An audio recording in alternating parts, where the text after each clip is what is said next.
Welcome to episode 177 of the Holistic Spaces podcast, where we hope to inspire, educate, and empower you to create your own holistic spaces that nurture and resonate with you. Angie Cho and Laura Morris are the founders of the Mindful Design Feng Shui School. We teach Feng Shui online at mindfuldesignschool.com. Be sure to sign up for our mailing list where we offer special workshops and unique opportunities and information and newsletters with feng shui tips and feng shui information only available to our newsletter subscribers. You can look at our website, mindfuldesignschool.com, scroll down to the bottom and join our mailing list there. And we also have a link in our show notes. So, hi, Laura. How's it going? Good. How are you? I'm pretty good. I'm super excited that we sold out our certification class this time. We did. Yeah, it's full.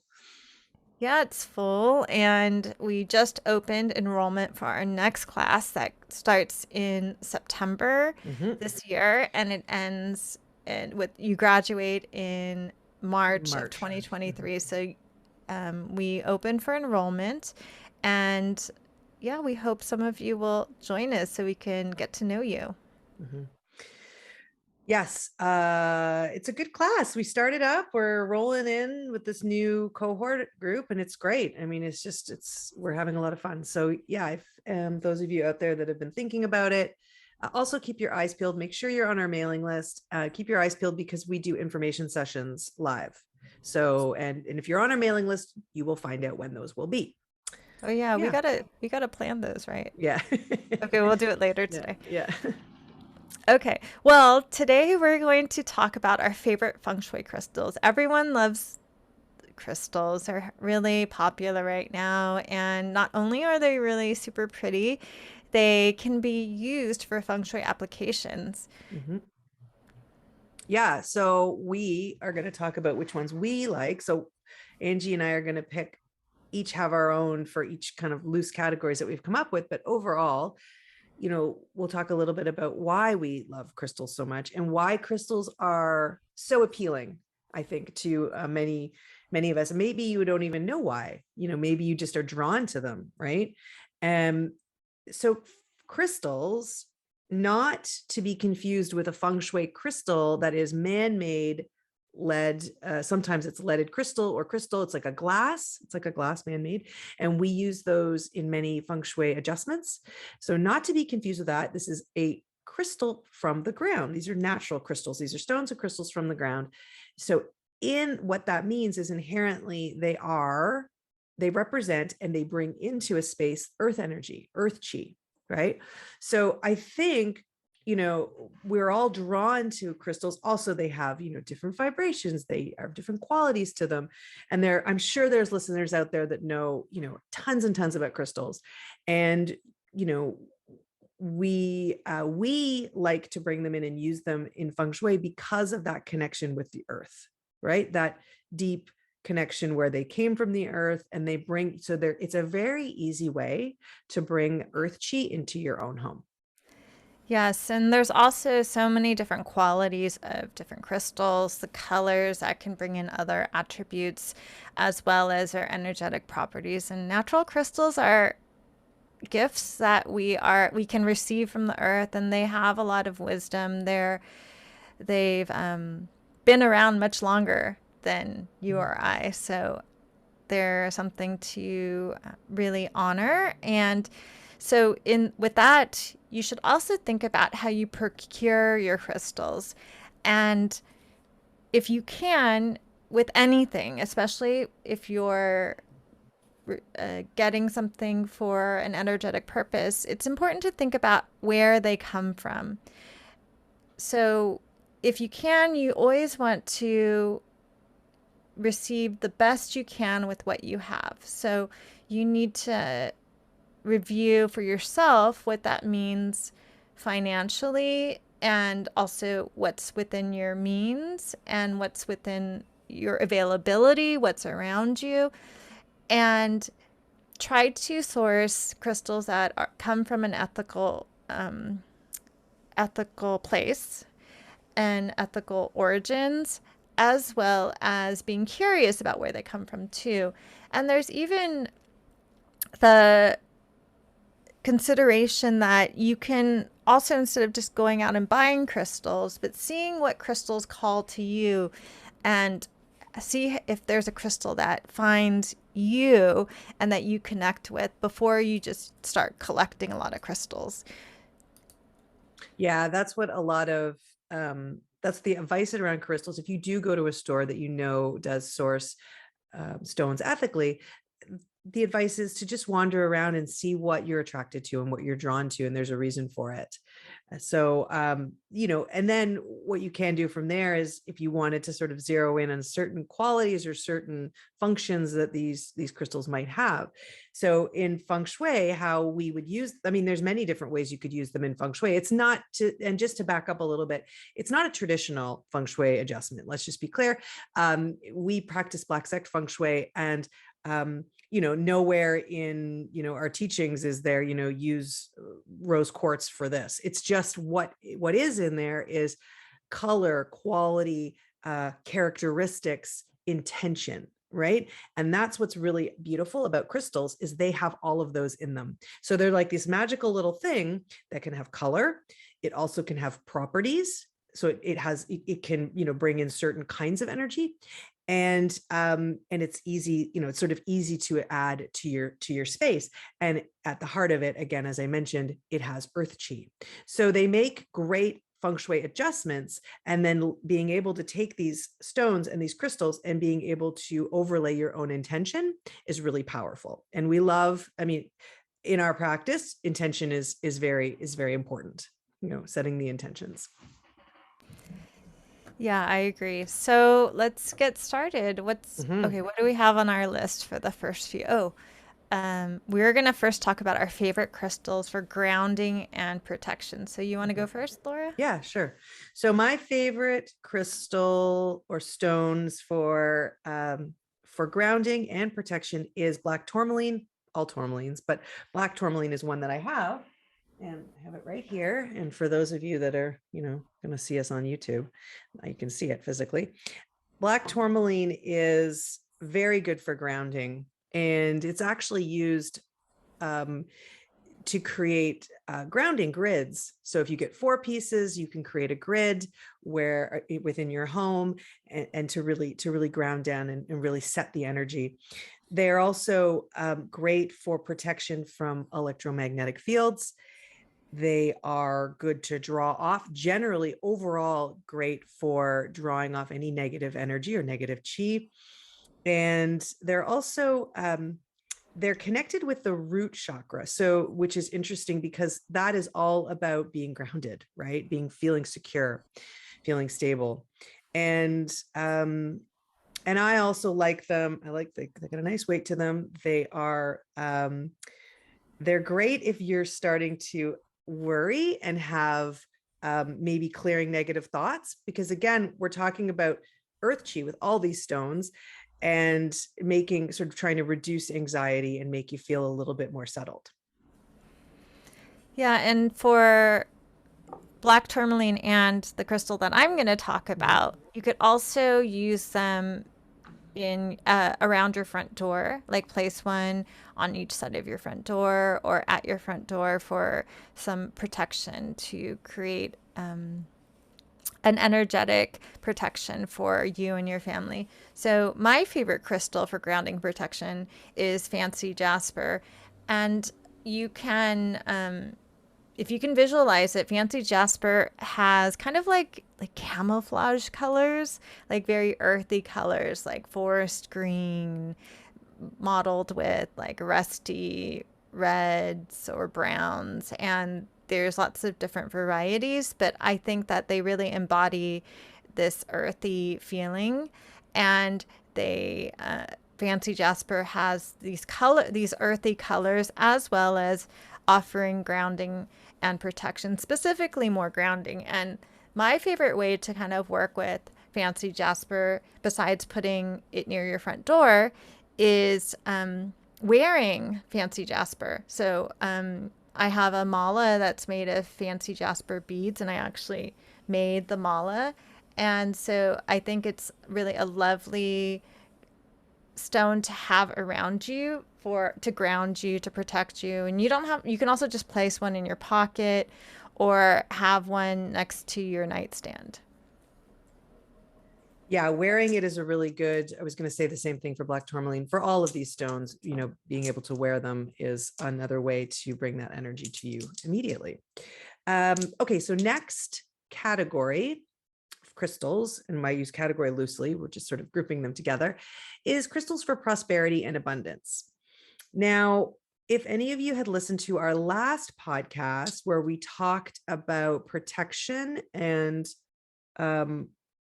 abundance, we talked a lot about them being interchangeable. So to be prosperous, I think, as I mentioned, is to be lucky, right? To be lucky is to be healthy, to be protected, to feel like you're able to move through the world, and you feel secure. So jade is my choice for prosperity and abundance. It is it has a very long history in China and Asia. If you haven't already listened to we have an entire podcast on jade. Recommend you listen to it, but it is used for protection, but also it has it's connected with prosperity and abundance in that way. So you can wear it, you can have it in your space, but wearing it is traditionally the way you would do it in, especially if you're, in the Chinese culture, you can wear a bangle, which I have.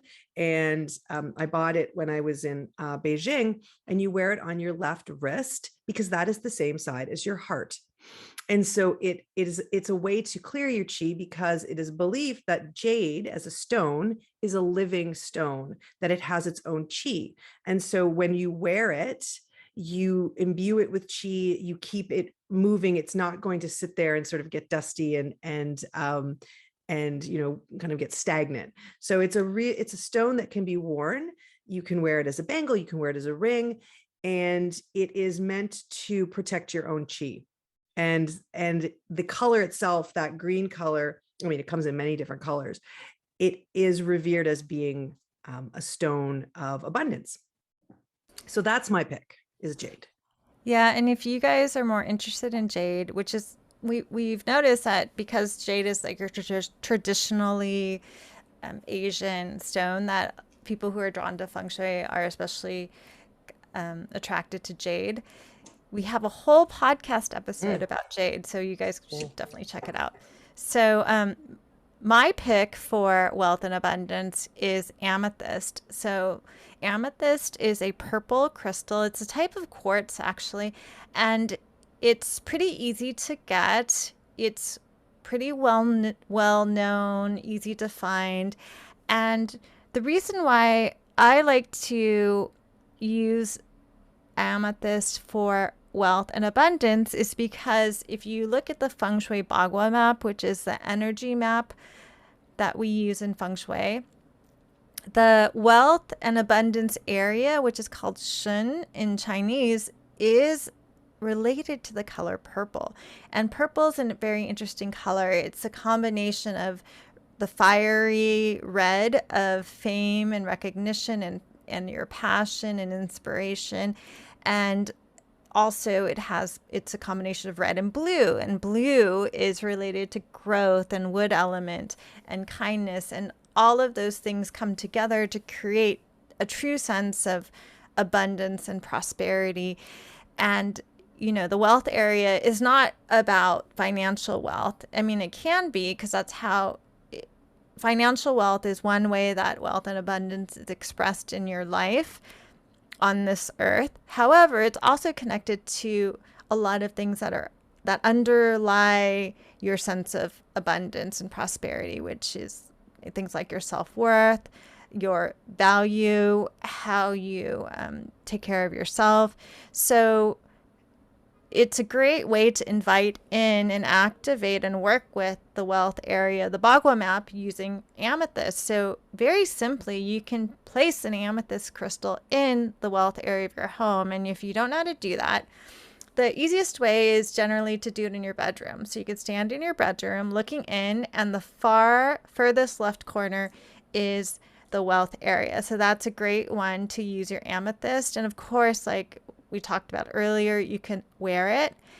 And I also think that amethyst is a great stone to use for wealth and abundance in your meditation area. So you might think, wait, those don't go together, meditation and abundance and wealth. But again, Laura and I want to challenge you to look at a different way of looking at feeling abundant, feeling prosperous, feeling wealthy, feeling that you have enough and so much that you want to be generous to others. And that begins with valuing yourself. And so bringing amethyst into your meditation area with the intention that you really want to truly see yourself as a treasure, and you see yourself as of great value.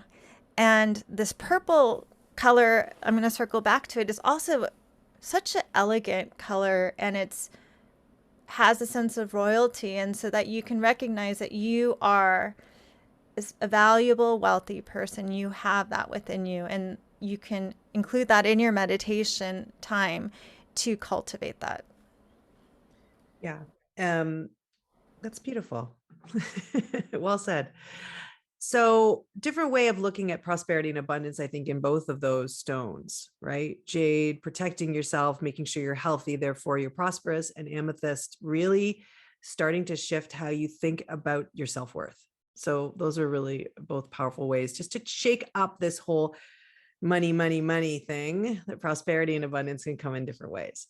So the last category that we pulled together is personal growth and confidence. And personal growth and confidence I added in just to make you feel like you're able to, do the things you want to do, through the world. So I picked selenite, which is a beautiful stone, a very delicate stone. And I have a big chunk here again. I have a humongous chunk, and then I have little small rounded pieces that you can put in the palm of your hand when you're meditating. They're like little eggs. And selenite comes from the word Selene, who is the goddess, the moon goddess. And the reason I love selenite is it's the ability to connect with your unconscious, and to really dive deep into cultivating that intuition and that that unconscious side, the yin side of your life, and how how you think of things and how you tap into things. And this stone makes me specifically think of, because of the connection with the moon, selenite, and it is known for connecting the unconscious and clearing your mind, being really clear-minded, and that maybe you're becoming a little more self-aware, because self-awareness is a big part of this personal growth. We do a lot of this work. There's a particular part of the Bhagavad, which Angie will talk about in a second, that is connected with this entire with this whole concept of being more self-aware, cultivating these properties in yourself. And selenite also makes me think of, with the moon, it makes me think, for me personally, of a particular card, the tarot card, the High Priestess. And the High Priestess is all about tapping into your unconscious and that moon energy as well. And the gua that we'll talk about is gun. Right? Self-cultivation. Yeah. Yes. Okay. I was just hand signaling to Laura. What? Why are you talking about? So the Bagua area, the area, the Bagua map, again, the mandala that we use in Feng Shui, that we overlay on a home, that relates to different life areas. There's one called Gun, or it's described as skillfulness, self-knowledge, and self-cultivation. And it's a dark, dark blue. So this is also related to earth element. And that is a great one. That's a great Bagua area to work with for your personal growth and confidence. It's a great place to have a reading nook, or your books, or your library, or your meditation area. And if you wanted to locate it in your home, you would stand in the front door of your home, and the closest left corner, the front left corner, would be that area. And if that's this is one of the Bagua areas that's a little bit hard to locate, just talking on the phone, and everyone always has a weird floor plan. So that's a great reason to join our inner circle, because we look at different floor plans all the time.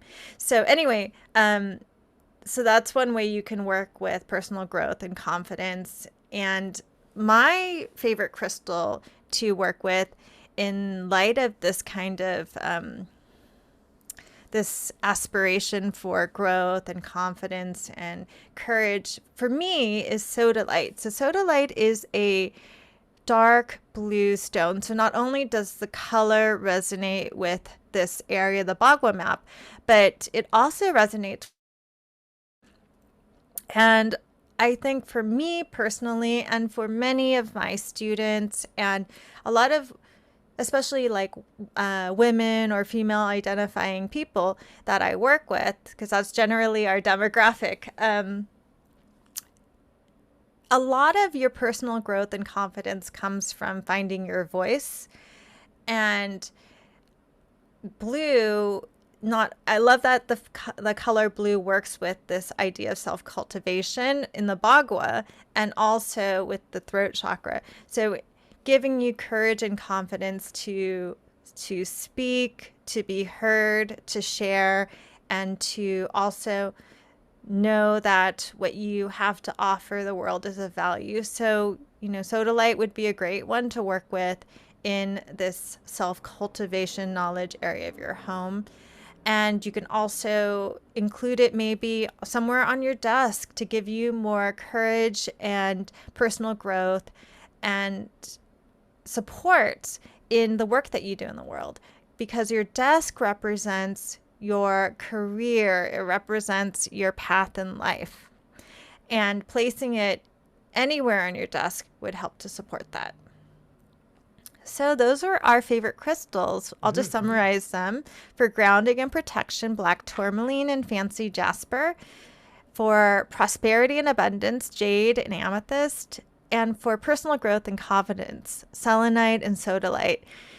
And we'd love to hear from you guys, maybe on our Instagram or in our inner circle, what your favorite, I'm like, where else can they go? Yeah. Where else can you find us? You could find us in our inner circle, our membership, or on Instagram. And we'd love to hear what your favorite crystals are. Yeah. So yeah, I'm sure there's a lot of you out there that, I mean, I dabble. I have quite a collection, but I'm sure many of our listeners are very knowledgeable in this area. So we'd love to hear from you guys. Oh, I have one other thing for amethyst. I actually just realized that I'm sitting on a seat cushion made with amethyst. Really? Cool. Yeah, so that can also support your prosperity and abundance at work, to sit on a cushion made with amethyst at your desk. That's very empress of you. Thank you. A real empress vibe. So thank you so much for listening to this episode of the Holistic Spaces podcast. You can tune in every Monday for a new podcast episode, and be sure to join our mailing list. You can go to mindfuldesignschool.com, scroll down to the bottom, and sign up for our mailing list, and follow us on Instagram at Mindful Design School, and let us know what your favorite crystals are. And if you like our podcast and this episode, please share it with others, subscribe, leave a review. All of that really helps us a lot. And you can always support the podcast by checking out our certification. In case you didn't know, we teach a Feng Shui certification program. We do a deep dive 6-month certification program for people who want to become Feng Shui practitioners. And we also have a inner circle membership that's open for enrollment a few times a year. So stay on our mailing list to be notified about that. And occasionally we have little mini courses and special workshops that are available to our newsletter subscribers only. Thank you so much for listening, and we will see you next week.